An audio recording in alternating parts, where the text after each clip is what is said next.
Yo, are you DTFF?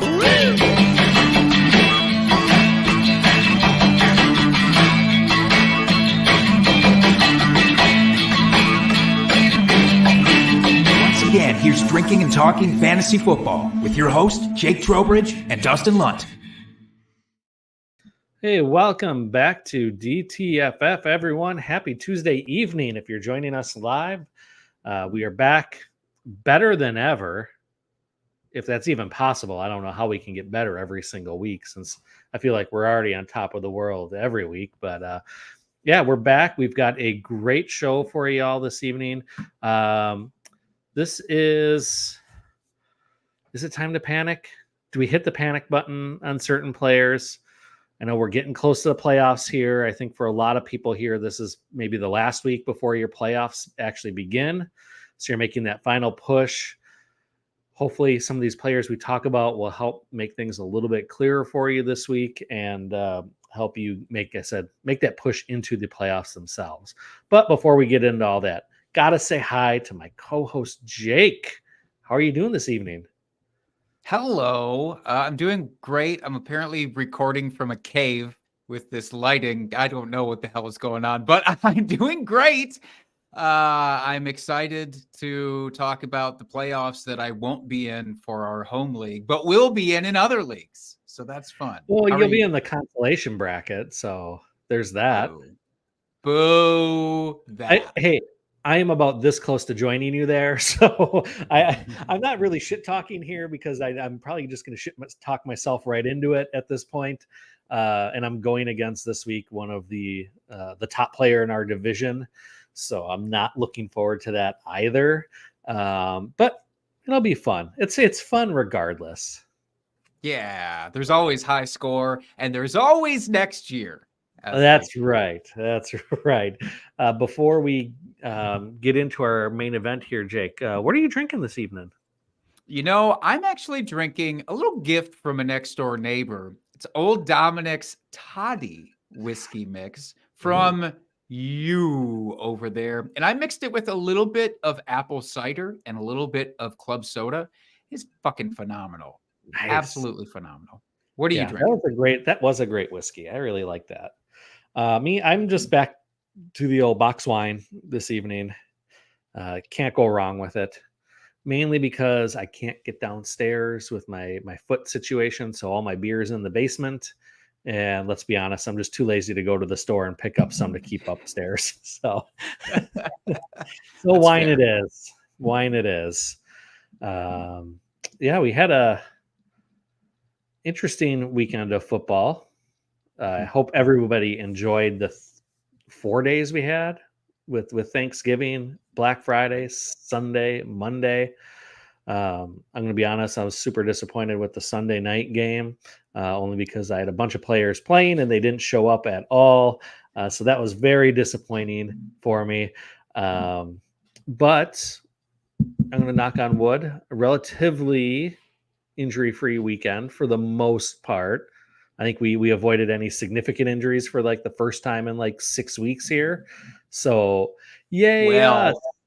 Well, now don't say that so fast, because one injury that came out after the games, Jonathan Taylor getting the old thumb surgery, could be out a couple of weeks here. So we had one. There had to be a sacrificial lamb, apparently, because we have to have one every week.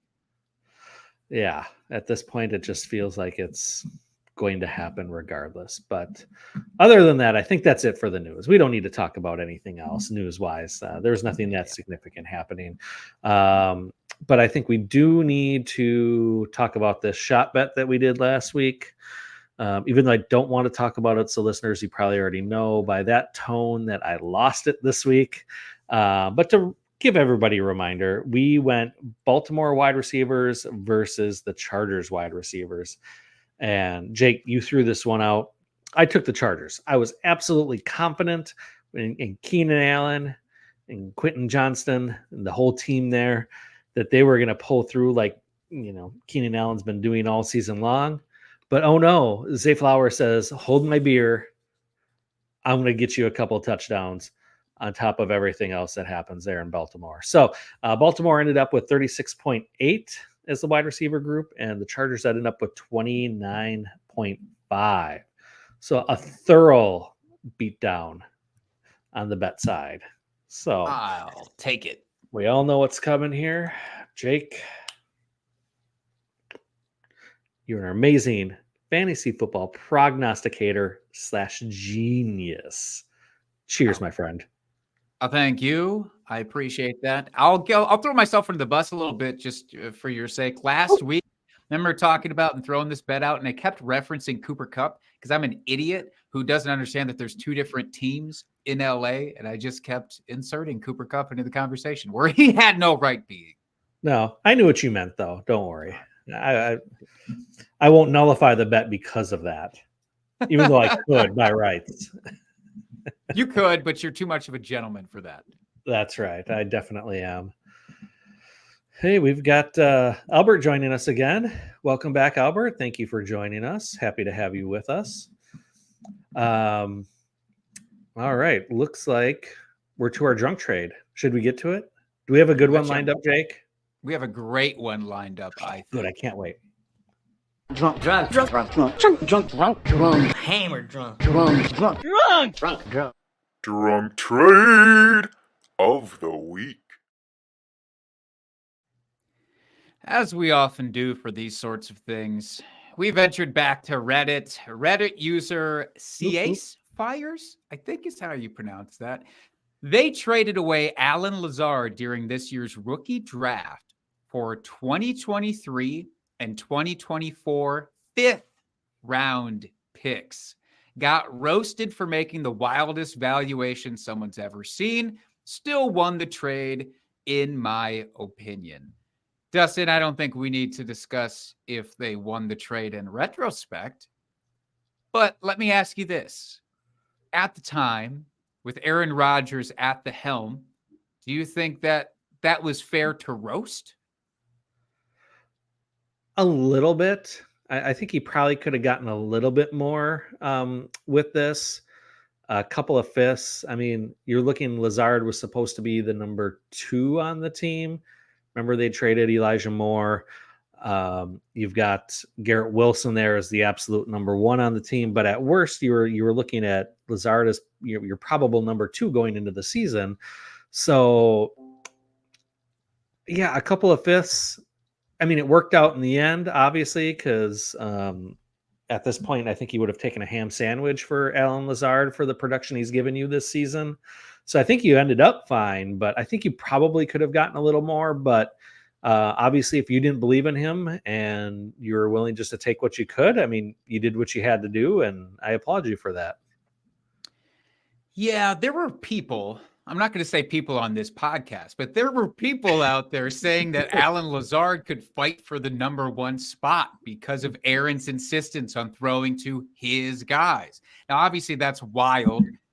But if that's the vibe, maybe not in your league, but if that's the vibe out there, I definitely feel like you could have gotten more than a couple of throwaway 5th round picks.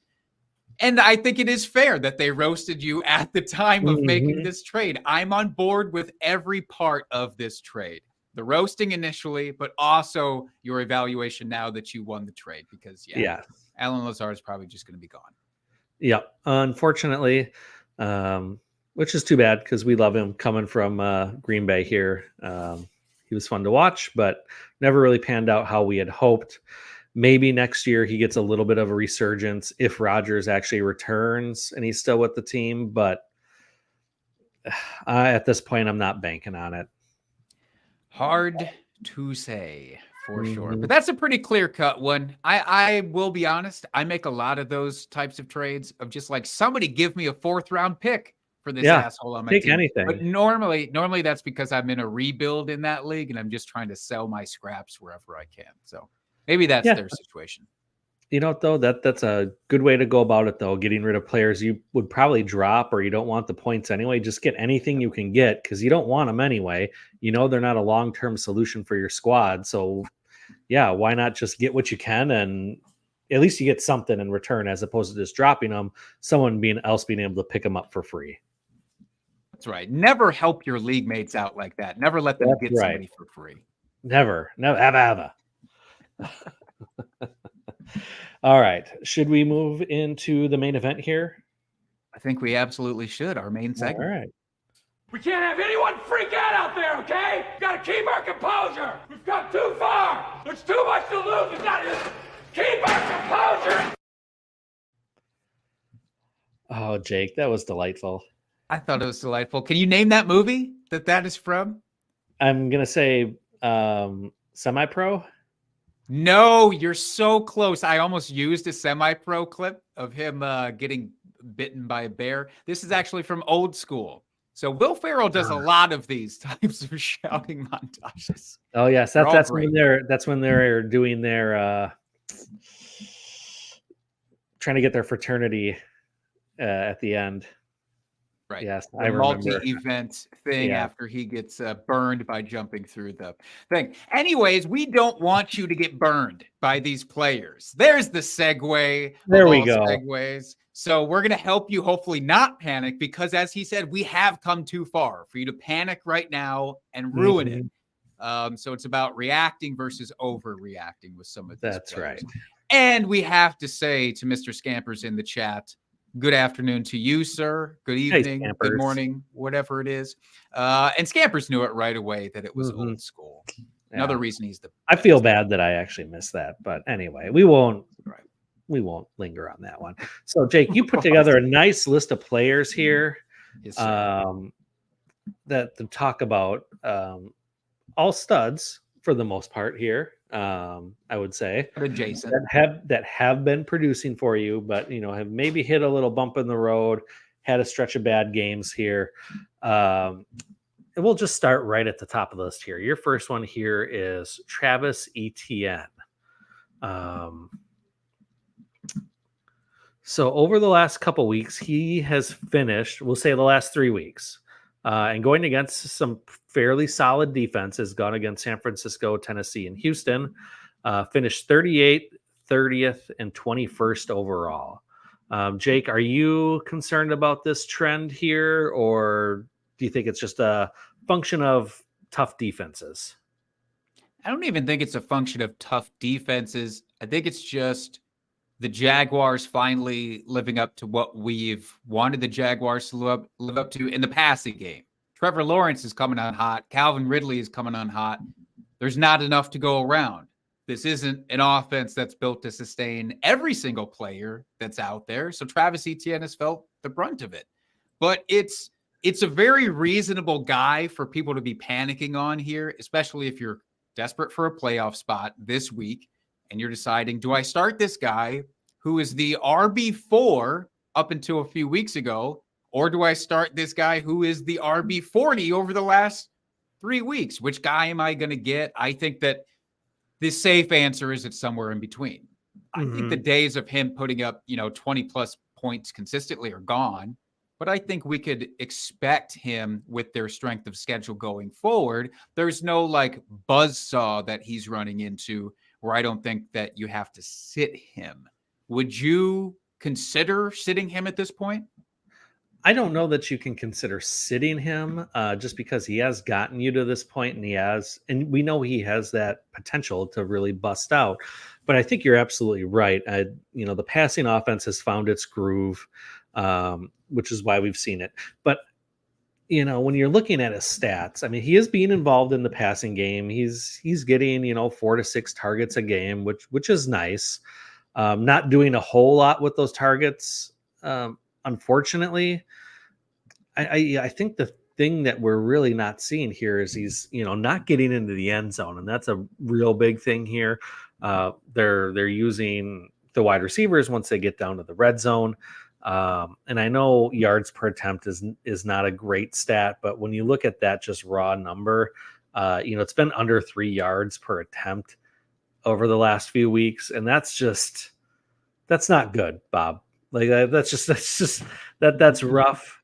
So it just shows he's not being very efficient with the touches he has been given. And yeah, I think they're just, like you said, relying on airing it out more often, but you can't take him out of your lineup either. Yeah, Calvin Ridley's bound to come back to earth too, we say. That's almost a guarantee. Maybe, but does it just switch then to Zay Jones or Captain Kirk there. I mean, Evan Ingram's been involved. I mean, they've got plenty of weapons on that offense where I feel like that if it's not going to be Calvin Ridley, it's going to be one of the other receiving options. Yeah. No, it's a great point. But yeah, the matchups have just been bad. San Francisco, Tennessee, those are bad. I will say, I said there's no buzzsaw left up the slate. Cleveland could be argued to be that for him, which is Baltimore's not a cakewalk either. Yeah. So it's not great, but they're not so bad. If he was playing San Francisco again, or maybe Dallas, I'd consider it. But absolutely, yeah, I think you're right. So we're not fully panicked on Travis Etienne. Way to go, us. Healthy amount of just caution, let's say. Yeah. All right. Who do you want to talk about next here, Jake? I want to keep this running back train rolling. I do want to talk about Kenneth Walker. There's a couple of different reasons for this, obviously. Number one, the injury concern that kept him out this past week. We don't have clarification that I saw yet about whether he's going to start this week or not. I don't think it matters if he does. So those buzzsaw defenses we were talking about before, he gets 2 of them in a row, even if he does come back for you. So, yeah, he's got a rough fantasy playoff schedule. We got Dallas, San Francisco, Philadelphia, Tennessee, and Pittsburgh. I mean, none of those teams are pushovers against the running game here. And Seattle they haven't been looking very great. Their offensive line isn't good. Walker, like you said, has been dinged up. We don't know for sure if he's going to play this week. Even if he sits out this week and comes back the next week, it's not like it's an easy matchup there. And it's just, I mean, this is one running back that I would try to avoid and keep him on your bench if you're able to, or maybe because you got that name value, if your trade deadline has not passed yet, try to make a trade for another running back, even maybe if it's like a slight tier down. But like I said, you're getting that name recognition from him. And hopefully the other fantasy managers in your league don't realize the tough schedule that he has incoming here for the playoffs. Fleece him a little bit. Full lockstep there. Wait for the news, any good news of him starting, then try to trade him. I'll take it a step further, though, because I'm full on panicked about Kenneth Walker. So I wanted to make sure he was in here. I will drop him if I can't trade him and have somebody else pick him up as a landmine. This is the stage. We've talked about this in other years. There's a time and a place for you to make those moves that somebody's going to pick him up, and it's probably going to hurt them to do so. So let them deal with it. Don't stash him on your bench knowing you're not going to play him. Drop him and see if somebody else will step on him. Yeah, I like that only if there's a viable player on your waiver wire to pick up to replace him. And I'm not even saying running back. If there's a wide receiver or something that you can get decent replacement points for, maybe again you're not starting them, but at least it's something of value. The only way I wouldn't drop them is if maybe you're in like a 14 team league or something a little bit deeper where waiver wire is pretty thin. At that point, I don't know if I drop them, but again, that's more of a philosophy and how you play your team approach. So let me throw this name out there for you real quick. We'll test this method. Keaton Mitchell is sitting out on waivers. Do you drop Kenneth Walker for Keaton Mitchell? He's come on for Baltimore. Yeah, I would. Yeah, same. So I think that's your threshold, and that's a fair threshold to have. Oh, God, Kenneth, terrible. I know. This is just and we're talking just redraft, just for this season, just for the playoffs. Obviously, Dynasty, totally different story here. Don't drop him, for God's sakes. Don't be that person. Or don't panic trade him either. Yes. Unless you're going to get good value in return, then you can trade him away. But we should have said that at the outset here. This is just redraft for this season only here, leading into these playoffs. Don't do anything super rash. All right.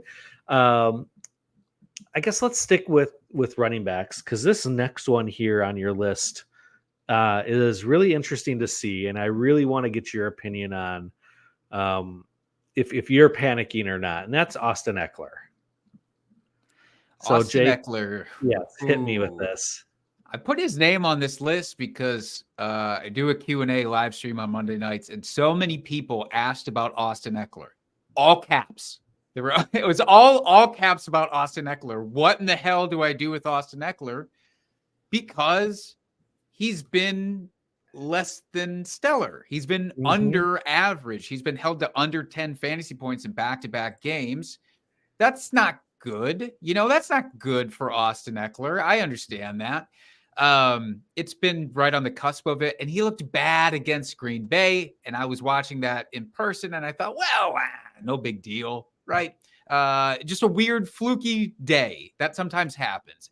And then last week, we saw Austin Eckler again looked just bad. He just doesn't look like himself. He looks fatigued. He looks tired. I think that in full PPR formats, which is what we default to here, you still have to start Austin Eckler. The pass catching chops are so good out of the backfield, and it doesn't even matter if he does anything with it after the catch, because he should have so many opportunities. He can get you those 10 points based on just catching the passes alone some games. And he gets to play, I shouldn't say gets to, he has to play New England this week. It's fine. It's a fine matchup for him. Then he plays Denver, Vegas, Buffalo, Denver again. It's not somebody that I'm going to consider sitting at all. I just think that there's a certain point in the season for players who are not built to withstand maybe so much of a workload, and he hits a wall. And I think he's hit a little bit of a wall, but consider him just more of your like RB2 tier guy the rest of the way is what I would say. What do you think about that? I think that's good. RB2, he has that upside if he does have one of those games where he can blow up and win you a week. But at this point, you can't really expect it, unfortunately. I don't know. Maybe, Jake, do you think this just has something like a lingering injury? He missed a few games earlier in the season. Do you think maybe it's just a lingering injury that's not really getting talked about? Or he is 28, and I know that's kind of that age cliff for running backs. Do you think maybe he's just starting to hit that cliff now where we can't expect the things we've seen the last 2-3 seasons out of him? I'd argue it's a combination of two things. One being exactly that. There's the cliff, the age cliff. I also think that the injury plays into it. So I think everything is it's merging at an unfortunate time. And a smaller guy like he is, we were talking in his early seasons, like, man, he's never out there enough. He's only utilized in like 50% of snaps. There honestly is probably a legitimate, valid reason for that being the case back then. And maybe that should have been the case all along to sustain him. Either way, it is what it is now. But I'm not going to bench him. I think that you could try to trade him still if people expect him to get back to RB1 status, which I don't. Yeah, I can't imagine him being RB1 week in and week out. Like I said, he might have those weeks. I don't know. This offense as a whole hasn't looked super consistent throughout this season. They got plenty of weapons. I know we talked about it plenty in the offseason with the new offensive coordinator. We are expecting great things from this offense. Hasn't really come to fruition. So I don't know if it's a function of maybe the playbook is just, or, this new offense is just taking time to really get going and understanding the nuances of it. Or maybe there's some dissension with the head coach and the offensive play caller where things just aren't clicking. I don't know. Just something seems a little bit off this year with this Chargers team. And Austin Eckler struggling is part of that as well. Agreed. All right, let's move on. One last running back. I just want a quick one from you. Just you on this, because it's your guy. It's your drinking buddy. It's Devin Achane. This is purely because of the injuries. I don't think we have to argue anything else, but your confidence level in him after seeing him leave that game right away that he came back for, left almost immediately with the same knee flare-up, I guess. So how confident are you in him the rest of the season? I'm not very confident. Unfortunately, it pains me to say it, but considering the fact he was taken out, and they said it was precautionary, but the fact that he didn't return for the whole game after missing, being on IR for 4 weeks plus the bye week in there. It's cause for concern. I think if he's cleared to play, and I know he's questionable for this week, and I may need to play him in our home league actually because of all the bye weeks we've got going on. He has that home run upside. So I mean, if you're looking for that big play opportunity, that's the guy you could probably circle on your roster and say, this is the guy that can blow up and give me a game-winning week. But that's an awful lot of risk. And I personally don't want to start him if I don't have to, just because I don't know if he's going to be fully recovered at all for the rest of this season. And then, I mean, you're looking at your he doesn't have a great run here in the playoffs, either with Tennessee, the Jets, Dallas, and Baltimore. I mean, not a great playoff fantasy schedule either. So, those two things together, I would bench him if you have to. But like I said, if he's healthy and he's scheduled to play and you're looking for that home run hitting upside, go with that then, because I don't know many other players that can single-handedly win you a week like we've seen from him this season. Yeah. Disheartening to hear from you. One little tidbit I'll throw in. If your trade deadline hasn't passed, this is a guy I would trade for with the understanding that maybe I don't even start him this week, but if I see him play a week and let him blow up on my bench, I'd be fine putting him in for the playoffs regardless of matchup personally, because he is the home run guy. It's not somebody that you have to worry about like from an efficiency standpoint necessarily. So, all right. Anyways, who do you want to talk about next year? Who's next? Ooh, let's talk about one of my other guys here, Deontay Johnson.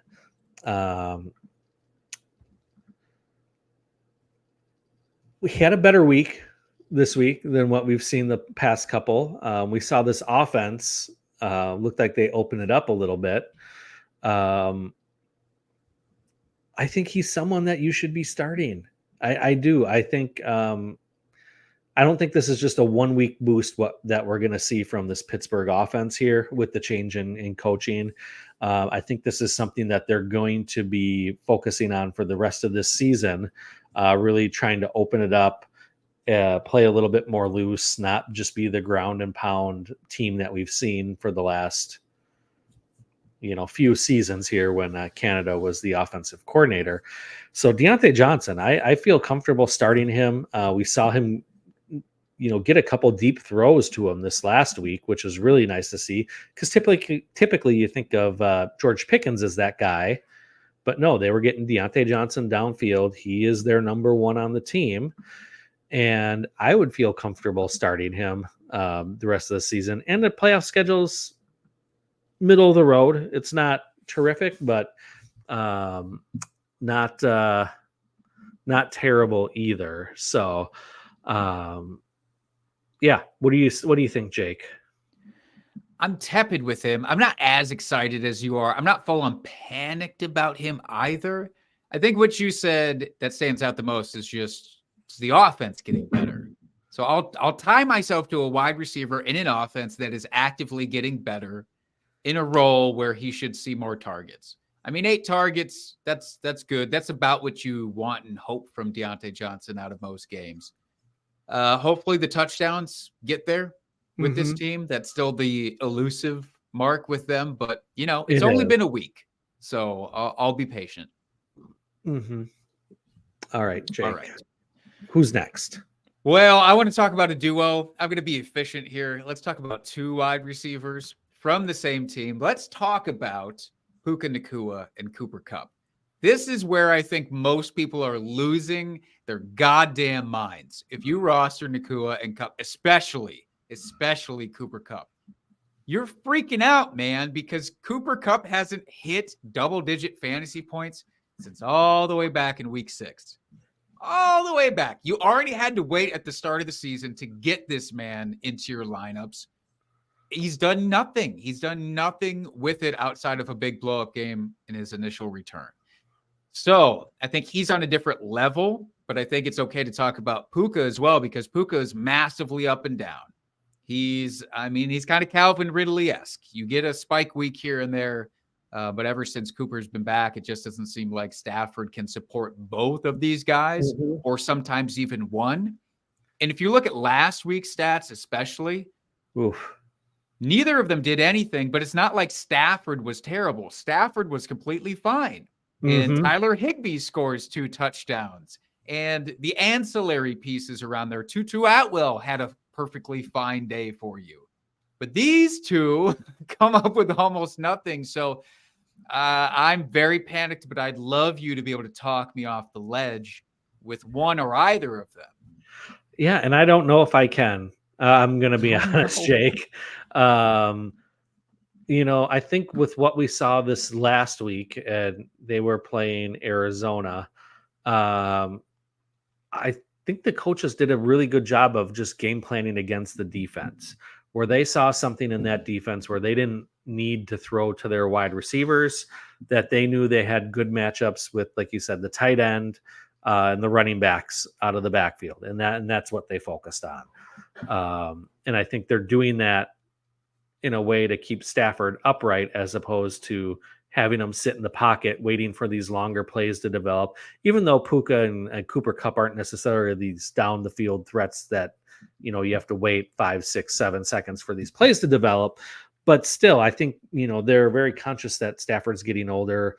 He's had these back issues. Their offensive line isn't terrific by any means, although it's been better than expected. But I think they still want to try to keep him upright and get the ball out of his hands quickly. So I think the offensive coordinators are just game planning around the defenses that they're facing. So yeah, I'm worried. I mean, you can't.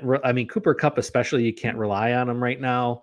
Well, which is really sad to say, but he's just not getting targeted even. Where at least Puka's getting the targets pretty consistently week in and week out, just not doing a lot with it. And the other pieces, neither of them are scoring touchdowns either, which changes a fantasy week just like that. So, yeah, I am panicked, and I guess at this point of the season, I would play the matchups. If you have someone better in your lineup that has a more favorable matchup, then that's who I would go with at this point. I agree with you with Puka. That's exactly what I do with Puka. I play the matchup. Cooper Kupp sits on my bench until he proves that he can have a respectable day. He's on my bench until that happens. It's ridiculous. I'm not going to risk, especially if I'm scraping and clawing my way towards a playoff spot. This fucking guy gets me 5 points again, and I lose it. So I'll be okay if he goes off on my bench, right? With the understanding that great, I can start him for the fantasy playoffs. Yep, absolutely. No, I agree with you there, Jake. 100%. Woo! All right, who have we got next? All right, get back to the show sheet here. I don't want to talk about them. Let's talk about Justin Fields. Let's move over to quarterback here for a hot minute here. Justin Fields, another guy that's been injured, has the bye this week. So we don't have to worry about him playing this week. But since he's come back from injury, finished as 8th overall and 24th overall. We've seen pretty good completion percentage. It's been throwing the ball all right, still taking those sacks, which is just a killer, and been running the ball okay. He had over 100 yards in his debut return, had 60 yards this last week, which you really like. And then when you look at the playoff schedule here, it's looking pretty favorable. So, if it's me, and I do have Justin Fields in our home league, I will be starting him just because he does gives you that massive upside and a relatively safe floor with that running ability. As long as they keep letting him run the ball and he's having these designed runs, he should have a fairly safe floor for you. But we've seen what he can do in finishing as a top QB. So I'm not panicked about him at this point. I think also the Bears are going to give him every opportunity at this point to showcase that he is their long-term starter, since they are looking at the first, couple of picks in the draft at this point, and Caleb Williams being the big name out there. So I think they want to know for sure if he can be the guy. So I think they're going to let him rip and see if he's able to take this team on his back and perform. So he knows that too. So I will take that bet and think he's going to rip off some big games here. I hope so. I hope that you're right. I hope that the Bears don't let him shine the way that they did against the Minnesota Vikings this last week, because that I don't know that I've seen more screens in my lifetime than in that game. They didn't let him do anything downfield. He didn't really take off running. So maybe it was just specifically because it's the Vikings. Mm-hmm. And they're like, well, we got a 3-point lead. That's all we're going to get for the rest of the game. We're just going to try and claw and hold on to that. But it was disconcerting. I think that is his floor at least. And it damn well better be if he's going to get you through the fantasy playoffs there. So I'm not ranking him outside of like my top 10 or top 12 quarterbacks for the rest of the season, but he's not up in that, top 5 box that I would have put him on if we hadn't have just seen that shit show happen with the Vikings. Right.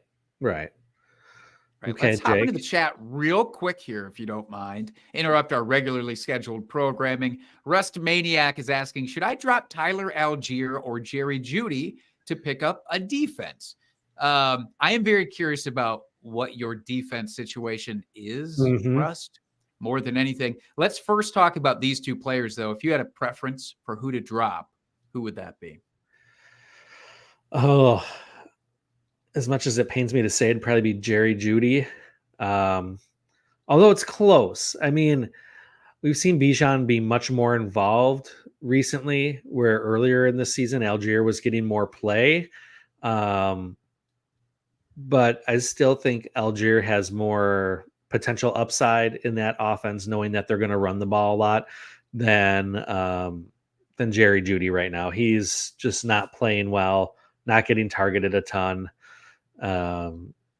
So that's why I would say drop Jeudy. But yeah, I would definitely be interested to know what this defense situation is.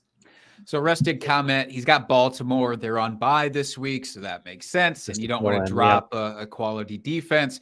I'd say you could drop either of these players. I'm fine literally cutting bait on either. Neither of them are boom player guys, which is what you need at this point in the season, I think.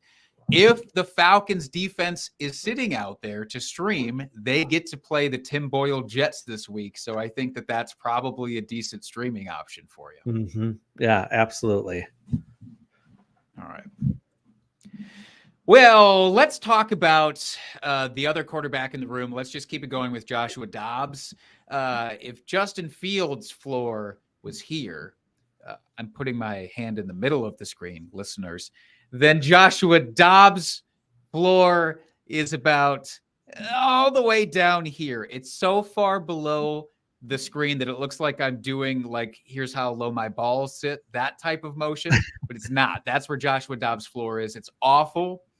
I thought he was the consistency guy until last week. What the hell happened to our consistency guy, that fringe QB1, that plug and play, doesn't matter the matchup guy? He has 4 turnovers. He gives you just absolutely nothing. So the Vikings sound like they're panicking about him, which is why I'm considering panicking about him. Do you think that that's a fair assessment? If the coaching staff is coming out and going, we don't know, we'll evaluate our options, or is that just coach speak?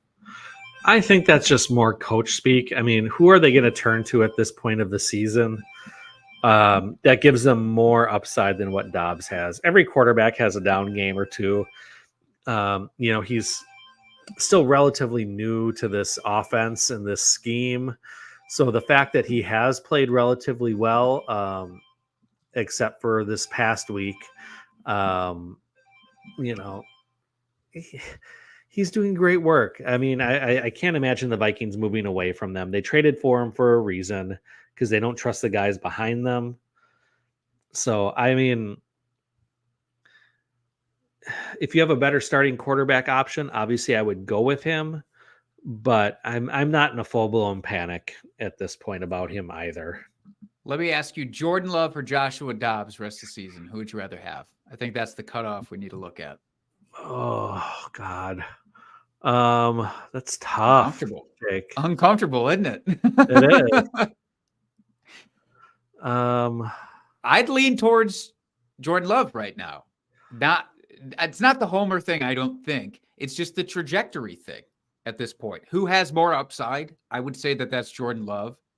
Joshua Dobbs should have had a more consistent, safer floor once upon a time, but I don't know that that's the case anymore. So I'll take the shot at the high points of the top 5 finish with Jordan Love.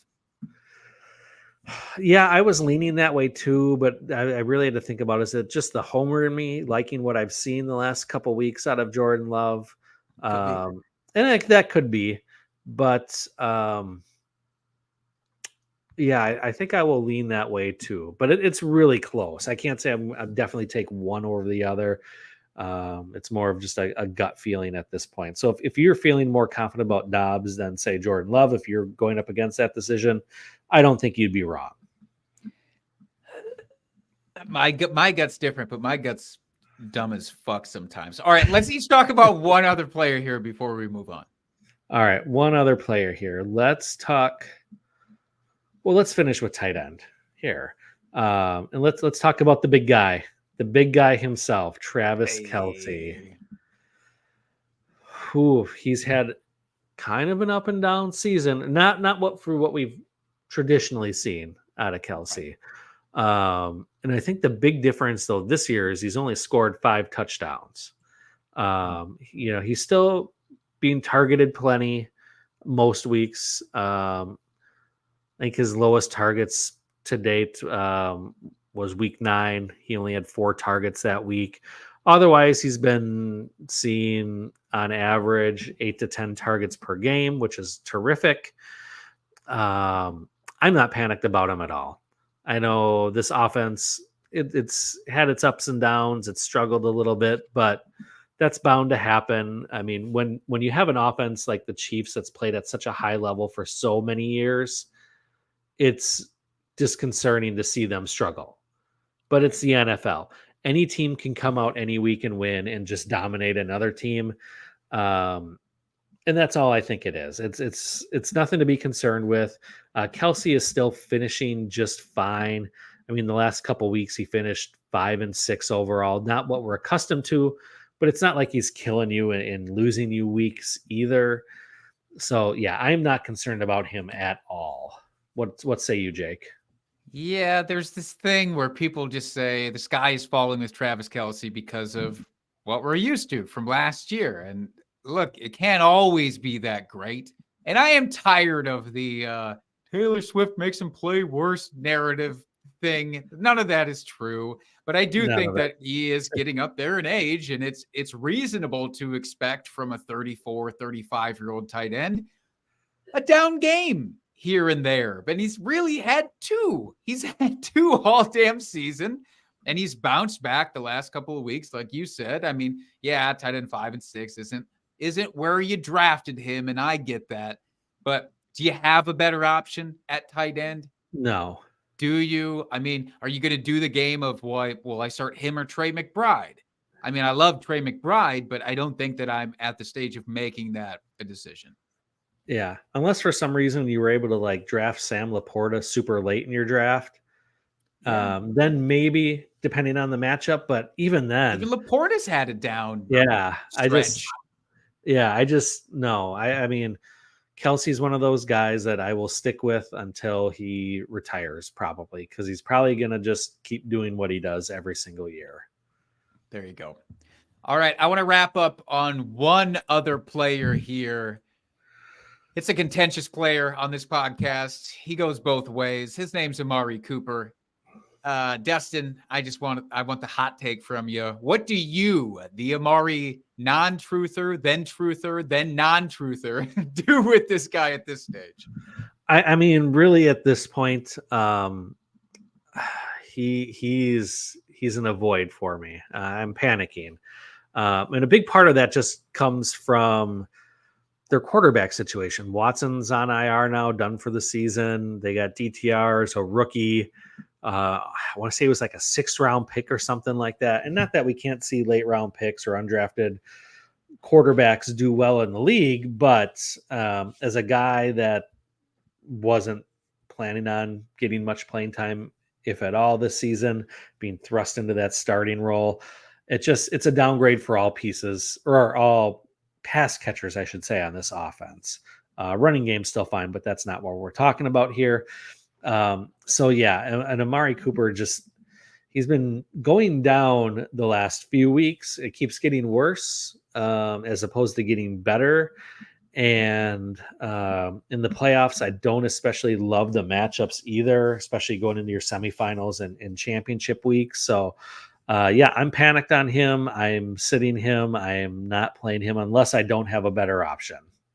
Yep. Sitting him, cutting him, whatever you got to do with him. He's only had 2 top 12 performances the whole year. Those both came with Deshaun Watson.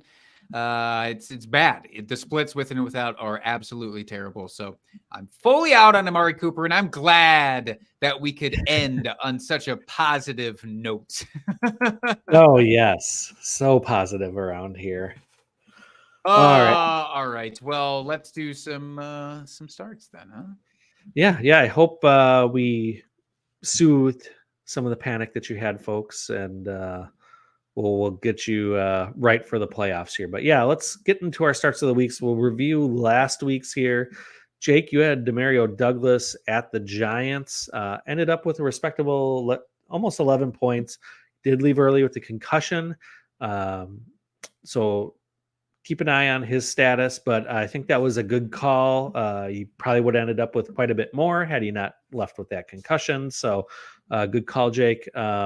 I had Joe Mixon going against Pittsburgh. I was so confident, and that's what I get for being confident in Joe Mixon. He let me down again with only 8 fantasy points. So that's the last time I get hurt by Joe Mixon ever. You've heard it here. I'm planting my flag right now.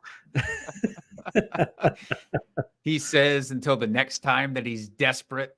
Nope, not going to happen. Not going to do it. All right. So, Jake, who is your start this week? Well, look, I want to give some folks some confidence in a guy that we haven't gotten some confidence from in quite a while. His name's Adam Thielen. Remember back in the early days of the season when Adam Thielen was like the wide receiver 2? That was fun. He really dropped off. The entire team dropped off. It's unfortunate. Here's why I want you to consider at least Adam Thielen for this week. 1, he gets to play a pass funnel defense in the Tampa Bay Buccaneers. It's a team that you absolutely can throw against, probably should throw against. Adam Thielen is one of the only decent receiving options on that team. Number 2, we got the upheaval from the coaching staff. We got the firing of Frank Reich. We got some ancillary pieces there that have moved on. What literally always happens right after that, the team gets a rocket up their ass, and for 1 week, maybe 2 weeks, maybe even 3 weeks, they go gangbusters. So I want to guarantee you a solid performance from Adam Thielen. And so if he does not get at least 12 fantasy points in full PPR, I will be back here next week to take a shot. Ooh, I love that confidence, Jake. That is great. My start for this week, we talked about him a little bit earlier, and that's Deontay Johnson for a lot of the reasons I said earlier. But they are going against Arizona, which is not a super scary defense. They're in the bottom third of the league as far as giving up points to the wide receivers. I do like what we saw out of this offense last week, opening it up a bit. And so that's why I like Deontay Johnson. You're really banking on touchdowns here, but I do think his targets do come up a bit against a little bit more porous secondary. All right, lock him in. Lock him in, folks. And hopefully you get all of your hopes and dreams fulfilled this week to move on to your playoffs if you need that. Mm-hmm. That's right. All right. One last piece of business here, Jake. Yep. That's our shot bet for this next week. So I've got an interesting one here. 2 teams that are extremely hot right now. Hot right now. Hansel. But we are going to stick with their backfields. and we are talking Denver versus Houston. This isn't a consideration Running for me. backs only. I'm going Houston. I will take Houston in their matchup this week and be happy. Okay. Let me type this into the sheet. I bet you thought that I was going to come out as my Javonte Williams truther self and go for Denver, but I refuse. The matchup's simply too good with Houston. Okay, so that's in the books. Total PPR points for the backfield here. And let me be clear, it's going to be all Devin Singletary. It's not going to be Dameon Pierce, but I'm fine with that. Okay, fine. I do think this one's going to be a close one, and that's why I took it. I do think you probably end up winning this one yet again, Jake, but I do think it's going to be sneakily close. You said that as a jinx. You said that as a jinx, which is fine. Respect the game, but let's be honest. All right, folks. Well, that will pretty much end it for us this week. We do have a little mini bipocalypse this week with 6 teams on bye. You've got Baltimore, Buffalo, Chicago, Las Vegas, Minnesota, and the New York Giants. So do not start any of those teams because they will give you 0 points. And then after this week, I think we're through the worst of it. I think there's probably still a couple bye weeks here and there, but not nearly as bad as this week is. So thankfully, it hits not during your fantasy playoffs. It's the week prior, which I know is going to be tough for a lot of people out there, myself included, that are trying to make the playoffs. But I'd rather have it this week than when the playoffs actually start. So NFL schedulers, you did something well this year. Congratulations. Ringing endorsement. That's right. As always, folks, any fantasy related questions you have, hit us up. Hit my partner up at Jake Trowbridge. You can find the podcast at Drinking Fantasy. You can find me at FF Dusty Dog. And until next week, folks, keep drinking and talking fantasy football. Cheers, FFers.